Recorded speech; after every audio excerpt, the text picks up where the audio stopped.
COVID-19 pandemic has brought a huge spike in mental health issues and concerns. I have experienced a noticeable increase in the number of students expressing mental health concerns to me. For instance, we had a student athlete who had to go through insurance to make a mental health initial consult, and her first appointment wasn't until a month and a half after she expressed that she wanted to talk to someone. And for someone who may be struggling with mental health, that may be a little bit too late. They may be thinking about self-harm or harming others. And it's not just an increase in the quantity of students expressing these types of concerns, but also an increase in the severity of the concerns they're expressing. Accessibility is one of the biggest frustrations that I find when it comes to finding mental health resources.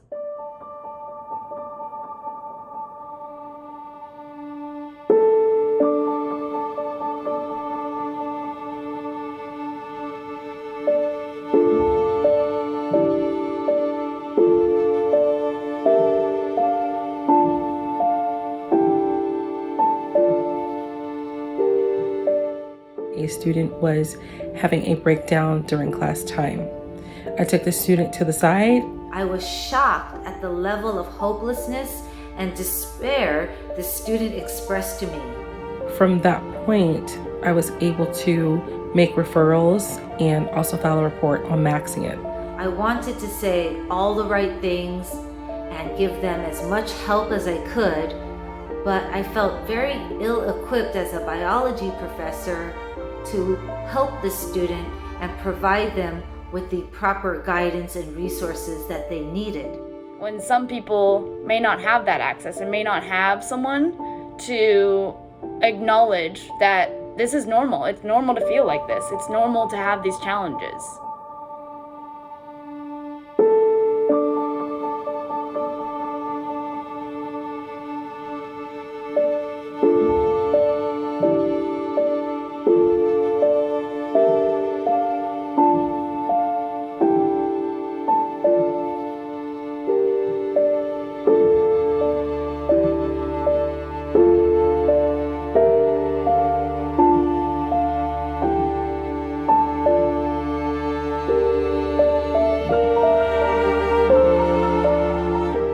With recognizing, the first step is that we know students are struggling. And the idea here is just to recognize the student's behavior. So if you see something, say something. If we recognize something, that's the first step to reaching out to that student and getting them some help and some services. Examples of things to look for and recognize are a student's personal safety concerns, self-injury type behavior, suicide ideations, talking of hopelessness, helplessness, crying, fatigue. Students' grades have dropped excessively. The students, mark change in their previous level of performance, not showing up for class, social isolation. Maybe a student is even in a paper talking about feeling hopeless. And just being aware of their behaviors is something maybe a concern, something has maybe drastically changed. Again, with online classes too, it's really important to be aware of students' behaviors, even online, not just in the classrooms. Another one is just erratic, disruptive, disturbing behaviors, which is a little easier to see for most of us and recognize. If the student is acting out, disrupting any of the class, other students, faculty, anger, emotional outbursts. So the goal here is that we want to bring an awareness, kind of looking out for one another. It's really important that as faculty, being that first point of contact for students, that we just recognize if students are struggling and know that there are services available and that we are here on campus, as well as having resources for students. So the first step is just recognizing that a student may be struggling or in some sort of distress, and knowing where to reach out to get that student, connect that student with resources.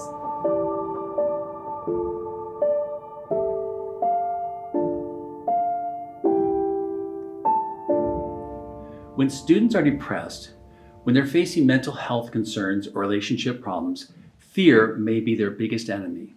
It is fear that keeps them from reaching out. It's fear that keeps them from asking for help. If you want to help a struggling student, start by reassuring them that the help that they're looking for can actually help. Let them know that they're not alone, that there are many people who have suffered from these same issues and they're doing well now. This can be their first step towards a healthier life. It's important to also know that in Western society, about 50% of our population experiences depression at one time in their life. At least 50% of our population will also contemplate suicide. Some people will be disturbed by these thoughts. Some people will dwell on these thoughts.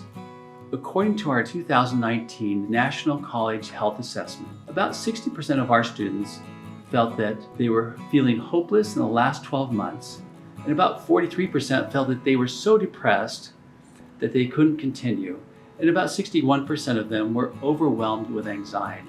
About 26% had lost a family member, a friend, or a close relative to COVID-19.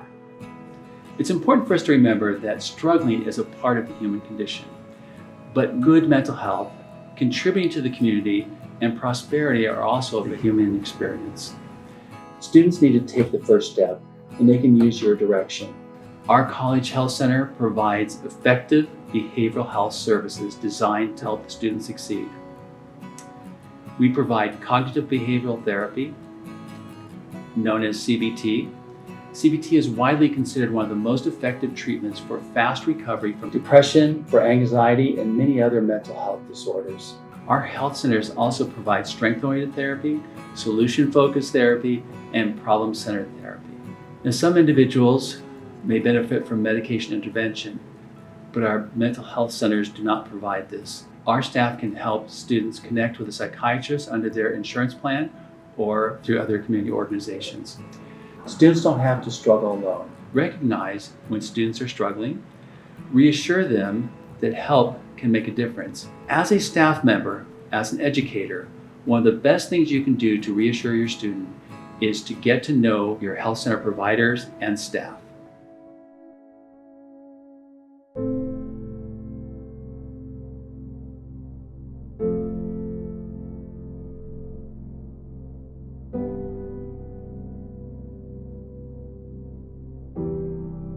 Refer to resources. We want to make the services on campus readily available and accessible to students, faculty, and staff.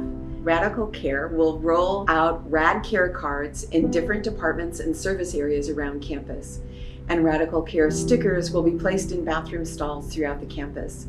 These will have QR codes that allow students to access these resources immediately. This allows students and staff to access services that are available on our campuses. Behavioral intervention teams, which have evolved into student support and resource team at Fullerton College, the SSRT, and CHAT are the Charger Assessment Team for Cypress College.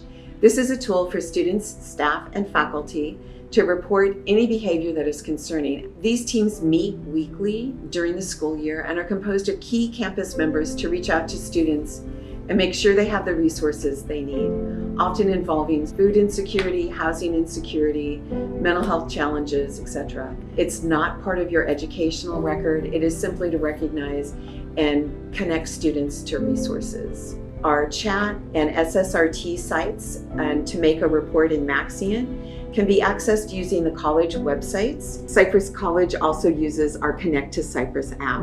For other community resources, we have 211 Orange County Warm Line. Dialing 211 if you need immediate assistance.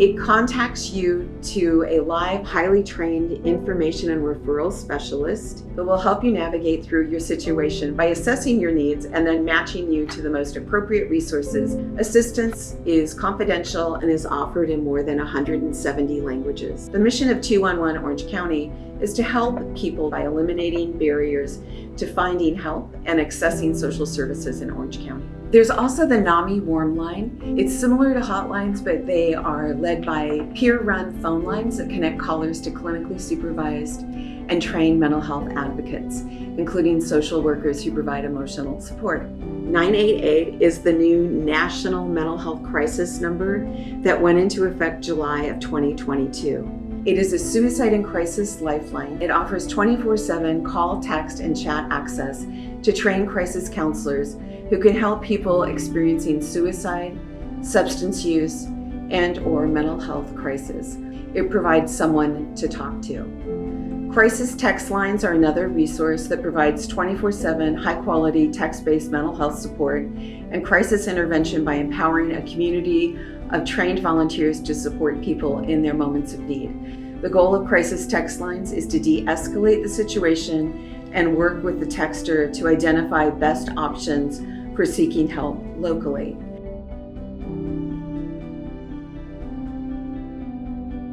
Courage allows a student to talk to a mental health trained provider.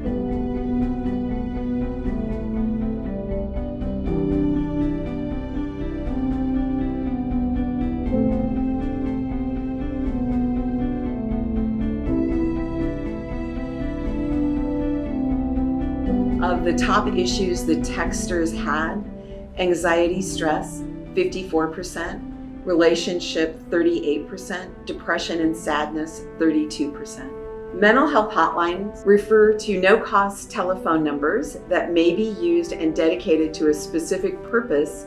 A few hotlines for Orange County are OC Links, to talk with callers to assess their needs and inform and refer them to services within the Orange County Healthcare Agency. Dee Dee Hirsch, 24-hour suicide prevention crisis line, leading member of the National Suicide Prevention Line and now part of 988.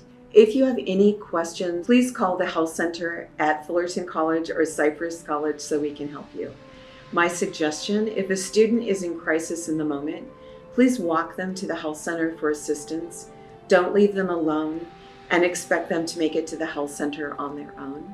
They may just need someone to listen to them and also provide an opportunity to assist them in arranging follow-up or refer them to other supportive resources on campus, such as DSS, the Vet Center, EOPS, or others.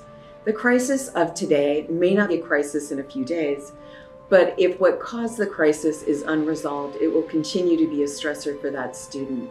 Our goal of providing these resources to you is to increase awareness of services available on campus and in our communities to help you, the faculty and staff at Cypress College, Fullerton College, and the district, so we can all support our students to succeed in their classes and in life. By using these resources early, it will ease your stress as an educator or staff member, and it will assist the students so they can focus more on their academic work. We had a student who had expressed some mental health concerns, and through her experiences, through her visits with her therapist, her visits with her mental health counselor on campus, what we're seeing is just a completely different student than we saw before. Our health department here at Fullerton College is supporting our students for success, helping them take charge of challenges that they may be facing. Making the mental health of our students a priority is the foundation for success in education and in all aspects of life.